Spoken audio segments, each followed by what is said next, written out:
Welcome back to another edition of Force Friday, where we talk about Star Wars theories, characters, concepts, comparisons, analyzations, collectibles, and more. And today we're going to talk about the recent reveals, both from Mando Monday and the Hascon reveals, to include the Vintage Collection, the Star Wars Black Series, and the new Pulse fundraiser, which has some pretty interesting results if you've been following the HasLab stuff over the course of its 3 years now? But let's start with Monday, the Monday prior to Hascon, which was called Mando Monday at StarWars.com to push new Mandalorian merchandise. And we'll start with the Credit Collection, which is an exclusive 5-figure series consisting of repaints of previously released Mandalorian figures. They're done up on vintage-style cards. Each figure includes an Imperial credit as seen in the show, with the figures themselves being colored to match the concept art shown in the show's credits. See what they did there? They're very punny. Mandalorian figures have proven extremely popular, so a re-release to coincide with the second season was pretty much predictable. The Death Trooper has also skyrocketed in value over the last year or so Hasbro is really killing two birds with one stone. The figures in their stores are as follows. The Mandalorian and the Death Trooper are both exclusively offered through Amazon, with the Mandalorian already being sold out. Cara Dune through Target. Guess how quickly that one sold out? I'll give you a clue, especially if you've been buying any of the G.I. Joe stuff recently, or attempting to buy, I suppose I should say, within seconds. IG-11 through GameStop, and the Heavy Mandalorian through Best Buy. I've tried to get all 5. I've only been able to acquire 3, with the obvious Target one missing and the Mandalorian himself. This kind of ties back into the conversation regarding exclusives that we had on 4Dummies recently, as well as on Sit Down Saturday. It's becoming frustrating to collect a line that's almost next to impossible to actually buy. They also showed the Carbonized Vintage Collection, the Walmart exclusive, shocker, series of 4 carbonized vintage collection figures from the show. Mandalorian, Cara Dune, the Remnant Stormtrooper, and a Death Trooper. The carbonized figures are just like the 6-inch line where they're cast and painted metallic. I'm not sure how well that's going to pay off for the vintage line, but I guess time will tell in less than 3. And with that, we can move right into the Hascon reveals, and we'll start with the Vintage Collection. So some months ago, and we talked about it here, the hashtag Save the Vintage Collection began circulating, with Hasbro soon saying they would be taking the criticisms on board. In total, 6 figures were revealed at Hascon, and nothing has changed so far.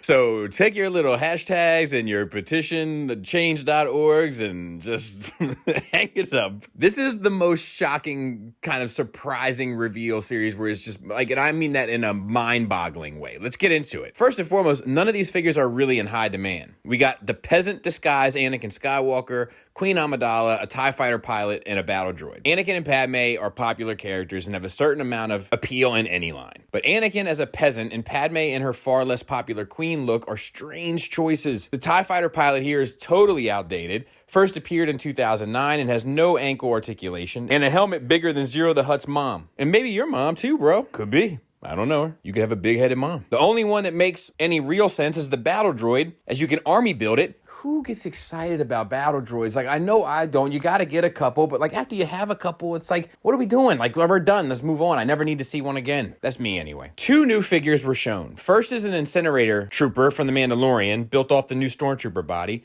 It looks great, but it's a Walmart exclusive. The second reveal was for a mainline upcoming wave, and it's perhaps the most excruciatingly frustrating reveal of the entire event. Captain Rex, popular character from a popular show, perhaps never more so popular than it has been this year. Seems like a no-brainer. Instead, Hasbro repacked the Captain Rex from 2014's Black Series when the 3 3/4 line was at its lowest in terms of quality. The figure is sculpted wonky, his torso is overly large and stiff, he lacks proper articulation, not having an ab crunch, and only having straight swivel hips, a step back even in 2014. His skirt is plastic and his helmet isn't removable. What's even more agonizing about this is that Hasbro just introduced a brand new Clone Trooper sculpt. Their new Vintage Collection ARC Trooper 5s, beautifully sculpted, wonderfully articulated in regards to troopers. In 2013, Hasbro showed off a then upcoming 3 3/4-inch Captain Rex in the Vintage Collection style. He was on the super articulated body with a removable helmet and fabric skirt. It looked fantastic. The line was reshuffled and this Rex never got released. For years, fans have been asking Hasbro to release this beautiful looking figure, and frankly, this new Rex just seems like a slap in the face. Serious misstep. Save the Vintage Collection indeed. Let's move on to the Black Series, where only 2 standard release figures were actually revealed. The first is the Incinerator Trooper, another trooper with a big old flame effect. The second is a Phase 1 clone trooper on the brand new body. These two effectively round out the wave due to hit around November, carrying indoor looks, more like outdoor, am I right? For Han, Luke, and Leia, a release of the 40th anniversary Hoth Rebel Trooper, Cad Bane, and the Armorer. I'm pretty sure most of these haven't been officially shown off yet, but we've already got inbox pictures on the net, specifically on Reddit. Also shown from a future wave was a Darkside Rey from the Rise of Skywalker. She's apparently hitting this year and is rumored to be in a wave that also contains Moff Gideon from the Mandalorian. And I am excited about that. Something about red lightsabers, man. I can always take more. But we did get a number of deluxes. In 2018, Hasbro introduced their $30 deluxe figures, and we got 2 new ones announced just this past weekend. The first, Jar Jar Binks, which is honestly the figure I am most excited about that was revealed in this entire thing. Oh, the irony. This is a character that's a main staple of one of the films that we haven't got a release for in almost 10 years of producing this line. It should have happened a lot sooner, especially when you take into account some of the figures that we have got and that this guy has yet to be released. But he is getting released and he looks great. I guess he hits the deluxe price point because he's a little bit taller and comes with a ton of gear, an energy orb, a spear, and a Gungan energy shield. The second one that is long overdue, with the recent reveals from The Mandalorian not all that surprising, is Boba Fett's Return of the Jedi look. The original Boba Fett is one of the most popular figures in the line, and while he may be overdue, with carbonized versions and archive versions and everything else hitting just recently, like, I don't need another Boba Fett right now. It doesn't do anything for my excitement level, even though the figure looks pretty good. The sculpt looks gorgeous, and according to Hasbro, what ends up making it a deluxe is the accessories, but it often seems like a price grab given the popularity and cult-like following of the character. But then Hascon, which had its own exclusives, then revealed an exclusives for the website that carried Hascon, called Hasbro Pulse, for a Hasbro Pulse exclusive of the Armorer, which I missed out on because I didn't understand it.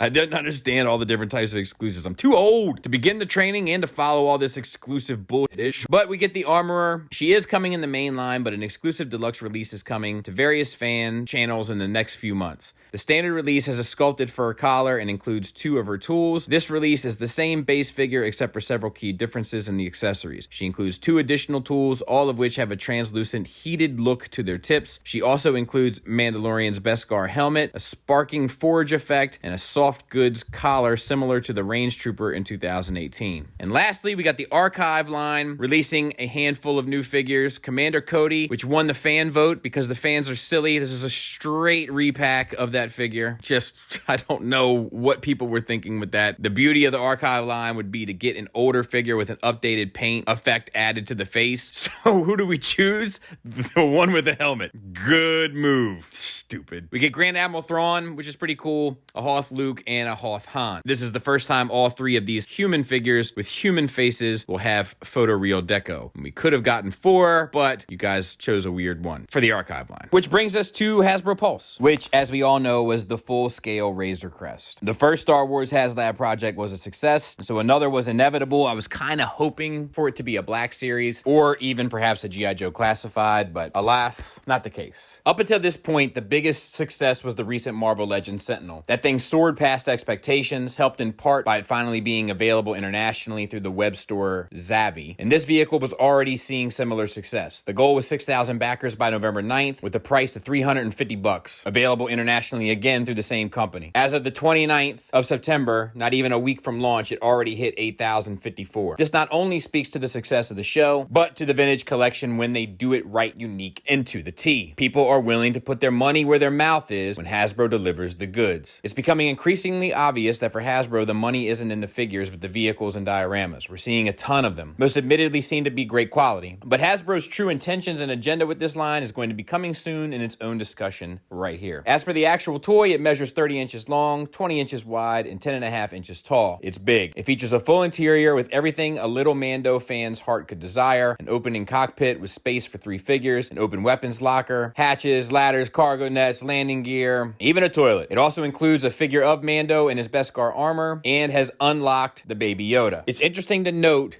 in this chart here, thanks to Mr. Brian Brink of Breaking the Mold, the different success ranges of the HasLab projects, with Unicron being the hardest to make happen, with the exception of Cookie Monster. Justice for Cookie Monster. And then lastly, before we get out of here, we got a whole bunch of Christmas stuff. stuff. Don't know how I feel about this yet. It's going to depend on how much other stuff comes out. It's generally doofy, but it's also within the spirit of Star Wars in the holidays. So my jury is still out. I haven't decided, but I will eventually come to some conclusion as to exactly how I feel about this, but it's going to depend on what else they have in store. I will say that this was an unexciting reveal for Star Wars. When Jar Jar Binks has me at the 100% mark and the follow-up is probably close to 50 in terms of my excitement, not the greatest day. But here's hoping there's plenty of fun stuff coming in the future. Either way, I'm probably in for most of it, right? Hope you guys are staying safe. Hope you guys are staying sane. Thanks for listening. Thanks for watching. Until next time, take care.